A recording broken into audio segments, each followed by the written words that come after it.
This is Front and Center with your host, Jacquie Jordan. Entertainment and pop culture expert Jacquie Jordan is with us. Two-time Emmy-nominated Hollywood producer Jacquie Jordan.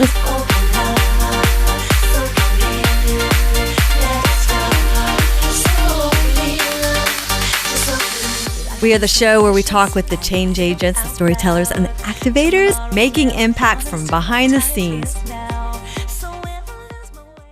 Welcome back to Front and Center. I'm Jacquie Jordan, and we are the show where the change agents, the storytellers, and the activators from behind the scenes are making an impact. Now join us, Front and Center. And my two guests, Generation X, which I really have to qualify because it's going to be the lens and the portfolio from which we're going to have this perspective.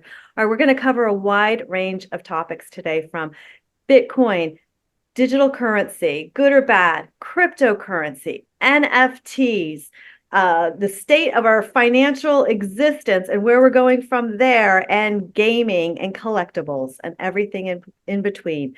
Please welcome me in joining Mark and Curtis Zendzian of NVRLand and Studios. Thank you so much, gentlemen, for joining me. We have so much to talk about. Let's just hit the headline piece of it, which kind of sounds like a boring place to start. And I know you have so many great things to talk about, but China and Russia just dumped the US dollar. What does that mean? It means a lot. Many ways it could be taken. I think it shows the strength of where we are right now with this current administration and things that are going on in the world and politics and the value of where we are right now financially. And, it's a good segue into digital currency and Bitcoin and why some of those things could help stabilize inflation and why they could help really have people have access to different parts without the government or big government overtaking and watching everything that we're doing and trying to get their hands into everything. The first thing that I know that everybody's a little anxious about is the whole digital currency, at least from a centralized perspective. Yeah, I think, that's one of those things where, familiar with it or not, it should terrify every man, woman, and children in the United States, right? So a centralized digital currency basically means that a central agency, in this case, the government or the Fed, has control over your money. I mean, essentially, right now you have cash, and cash is unfortunately a dying breed. But just imagine a world where at the flick of a button, somebody can see how much is in your bank account, where you spend your money, what you're doing with it. But even scarier, pause it or freeze it. We've all heard the stories about charitable organizations that may not have been seen in a favorable light by certain parties, and all of a sudden their funds are frozen through the bank that they do business with, right? And the bank is the one that was the facilitator through a government agency or someone else, government agency, that initiated that process. Now imagine that the government has a direct in to be able to do that essentially with the push of a button.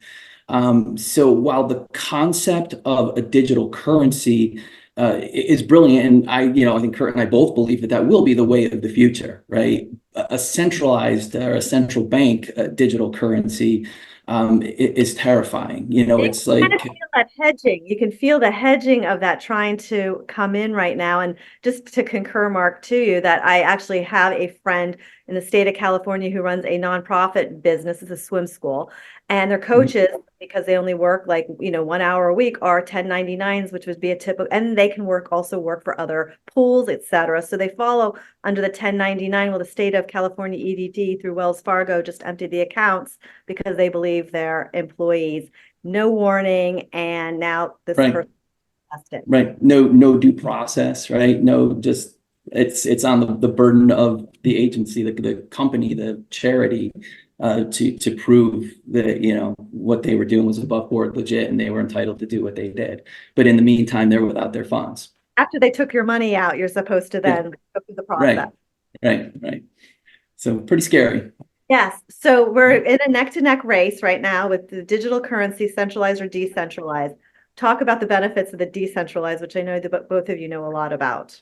I'll start with the decentralized currency and kind of a basic explanation of it, because it's something that's very difficult to wrap your head around, right? And the common person, present company included for many, many, many years, looks at this and goes, I don't get it. It's magic internet money. You're telling me it's worth something, but is it?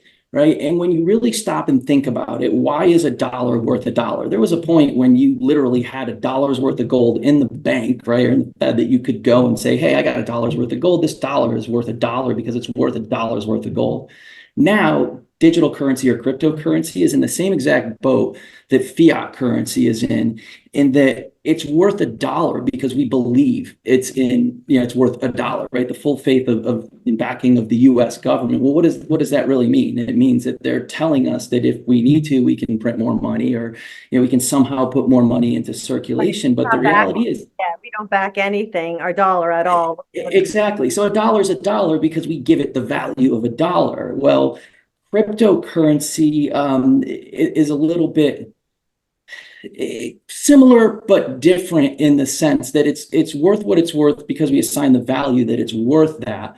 But there are also token economics, or what we call tokenomics, that define the supply of that currency. So unlike our Federal Reserve that can just fire up the printing presses at will whenever they feel like it, the white papers and the documentation that outline certain cryptocurrencies, we'll use Bitcoin, for example, say that so many Bitcoin will be produced. Here's how they'll be produced. Here's approximately when they'll be produced.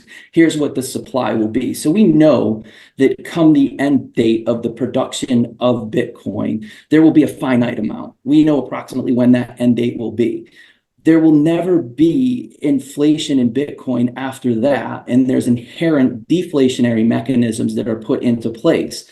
We recently went through what they call a halving, right? And the way, again, the quick version is that cryptocurrency, in this case Bitcoin, is issued to validators that secure the network. So basically, people that are mining Bitcoin, people that are approving transactions, every so often, 15, 20 minutes or so, a block gets created and cryptocurrency gets rewarded to those people that help create it. It gets divided. There's a certain amount, a very specific amount that is distributed. Every 4 years or so, that amount gets cut in half. So we know that the supply is going to increase, but it's going to increase by half of what it increased the previous, the prior 4 years ago. And then at a certain point, it's going to stop altogether.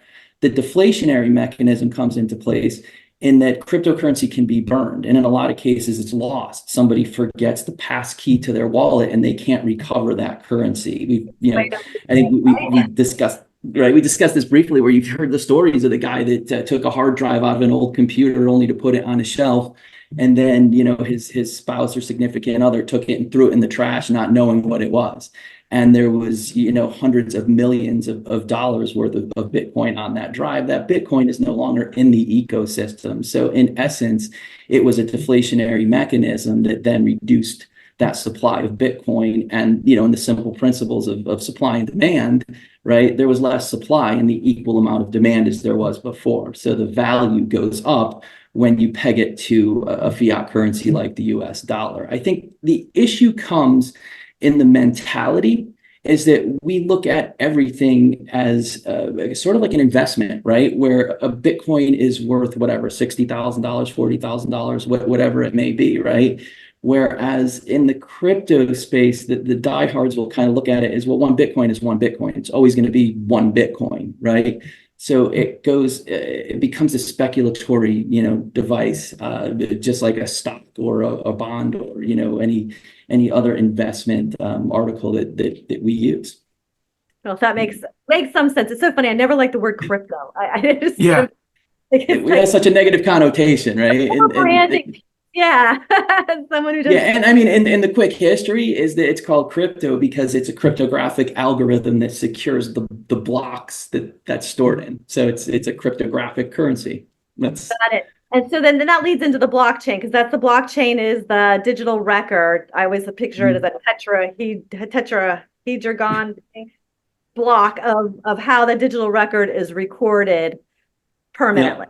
And the simplest way when I talk about this to new people getting into the space is if to touch on what Mark had mentioned, if there's a ledger that's stored on these computers that solve these algorithms. A lot of times it's running in the background. Sometimes it's graphics cards that are processing an algorithm.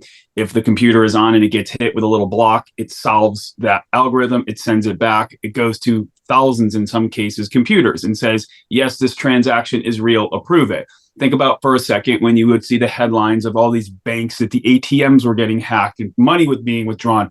That's because it was a centralized location of those servers. A lot of times, Atlanta, Georgia had a big server farm. A lot of the banks were using those. It takes one person to go in, hack that computer network, and then all the transactions are hacked. The way that cryptocurrency works and the way that the blockchain works is that ledger is stored on thousands of computers. And it's virtually impossible to hack those. Mark has the statistics. I think it would take a quantum computer a million years. Computer, yeah, it was like 1 trillion years, right? And a true quantum computer doesn't really exist at this stage in time. We have the Tesla Giga computer, but and so the fact that it becomes an extremely secure transaction is the reason that we fell in love with the blockchain technology. We're in the collectible space. We're writing technology that allows you to interact physical products with authenticity, almost like a title to a car, but the transaction goes through on the blockchain. So we're like, look, we believe in the technology. We know the blockchain is the future, but how do we get people over? How do we get the next 10 million users over? By making it easy, right? By giving them something they're passionate about, adding a value to it with technology to prove that it's real, but also making it easy. So fast forward, we started to build a video game. We then had the opportunity to put an NFC chip on an emblem on a Tesla, a custom Tesla that was built for Twitch founder Justin Kahn. And it was an eye-opening moment for a lot of people. When they tapped the emblem on the car, it pulled up a screen on their cell phone. They put their phone number in, and it minted them a certificate of authenticity that they saw the car. It was a real West Coast Customs car. Here's the parts that were used to build the car. Here's the man hours it took. And it had all the statistics in this NFT that was embedded in the real car. Now, there's not too many cars that are going to be able to afford or have that luxury of an NFT, at least not now. So we decided, let's go to a market that's been underserved for over 25 years. These collectors who collect die-cast models, baseball cards, everything, there's been no real innovation in this space. Right? They've come out with cool colors, cool packaging, cool design. It's great. But do we really know? You're spending 50 to 100 to 200, in some cases, thousands of dollars on a collectible. You want to know that it's real. And the way we have this designed, anybody who has a cell phone or an email address, they don't need to have crypto in a wallet. They don't need to understand crypto. We take care of those expenses on the blockchain that run. All you got to do is have an NFC-enabled phone or be able to read a QR code. And that's kind of how NVRLand Labs has really bridged the gap on phase number 1 of project Let's Get 10 million users. And so to me, it's great because it's Generation X. We grew up with collectibles. Boomers to Generation X grew up with at least tangible collectibles, whereas the Generation Millennials and Generation Y and Z kind of grew up with more digital collectibles, or at least in that space. So you're really taking some of the big brands like was it the Mattel, the hot rod cars, and running this technology, correct? Yeah. So quickly on that, Mattel has something called an NFT Garage that they released. It's doing well. The difference between what Mattel is doing and what we're doing is they don't physically pair the NFC chip to that car. We're in the process now with our manufacturer of actually embedding a digital chip in the roof of all the cars or the trunks. So the NFC chip never gets separated. If you were to take it off of the base, it's always with that car. So we could prove that it's real. We could prove that there's 400 made. We can prove that the colors that were used were this, and this. And that becomes important because what we're doing that's different than these other companies, we do runs of 400 and under. Most of these companies do 10,000 and above. When you see stuff on the pegs in the stores, all that is 6,500 pieces, 10,000 pieces, 60,000 pieces. The value of those, it's a couple dollars because it's available to anybody. What the NVRLand way is it focuses on high quality, low production run in an extreme amount of attention that's paid to detail. That's paid attention paid to detail. And that's really where we think we're going to shine. And it's not only just the die cast. We're talking about sports card grading. We're talking about sneakers and purses and you name it. We're going to be able to chip it. Yeah, this is so translated to a lot of other things. Yeah, and I think there is this misconception or this confusion around what exactly an NFT is.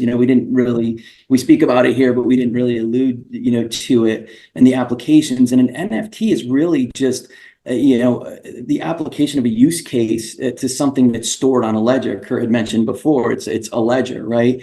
I mean, I think the original, perception of an NFT is, it's a picture of a monkey, right? Why the hell is somebody paying $1 million for a picture of a monkey? It's a JPEG. Look, I just right-clicked and I stole your monkey.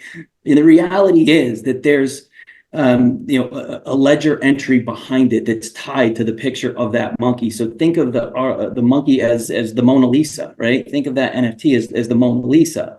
There are millions of copies of the Mona Lisa in, stores across the United States, across the world, right? Yeah, you could buy one for a couple bucks on Amazon right now. It doesn't mean you have the real Mona Lisa, but the ledger entry on the blockchain, the NFT that's tied to that, has a picture of whatever it is, a monkey, the Mona Lisa, but it also has the verifiable data that it is authentic. That can be applied to the title of a car, as Kurt mentioned, put purses, knockoff bags on Canal Street in New York City that may not have an NFC chip in it, could be put up against an authentic Louis Vuitton bag that's produced in Milan and has an NFC chip sewn into it at the source of manufacture that then gets scanned and says, yep, it was made in Milan on this date, on this time by this person. And then it was sent to a store in Barcelona, Spain, where it was accepted into inventory by this person at this time, et cetera, et cetera. And then it was purchased by Jacquie in New York City once it was shipped from Barcelona, and she owns it. And here's a picture of it that she has on her phone in her wallet, and it's nice. And if she forgets to take it on a night out and wants to show her friends, she can pull it up here. So it's clean title. It creates clean title, right? All the way through the process. And it also marks the supply chain along the way. And I also love the idea because you can actually protect your identity, which I think is, from my perspective, is going to be a really big issue upcoming with our AI digital world. Absolutely. Yeah. And that's something that's starting to come into the crypto mainstream, the Web3 mainstream, if you will. There's a protocol called soul-bound tokens, where basically you authenticate your identity and your identity belongs to you and nobody else, right? So Facebook, Zuckerberg, Twitter, X, whoever is not selling your data. Right, your data is essentially your most valuable asset when you think about it. Right, how does Facebook make all their money? Right? It's advertising and targeting to who you are, what you like, what you're into. Right, they don't charge a subscription fee, so they're not making money that way. Now imagine that you owned your identity. There's actually a company who is doing targeted, essentially personalized advertising. It's very small. It's in the Web3 space, and it's a browser plugin on the Brave browser. So you can plug into the Brave browser, and it'll serve up ads that you tell them you want to see. And when you view them and engage with them, you will be paid. Not Facebook. Right.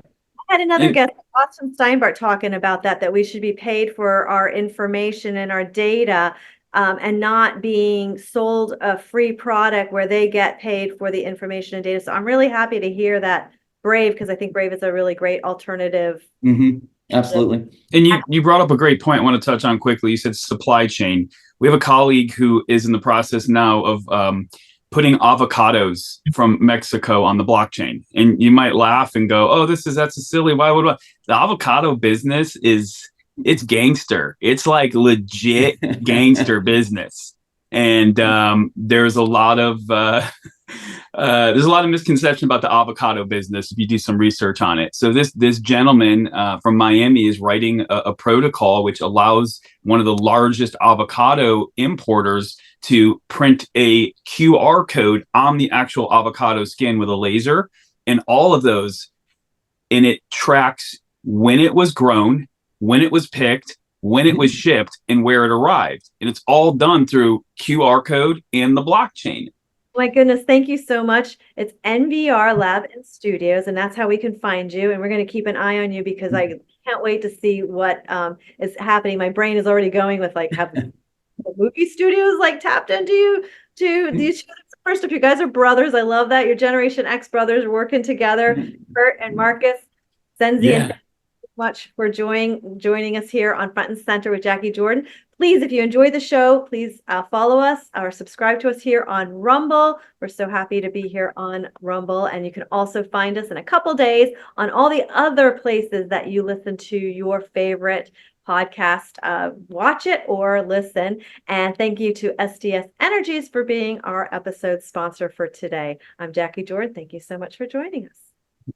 Thank you so much for joining us on the Front and Center with Jacquie Jordan podcast. Please subscribe to us on YouTube and follow us on Instagram at TV Guestpert. We'd love to hear from you.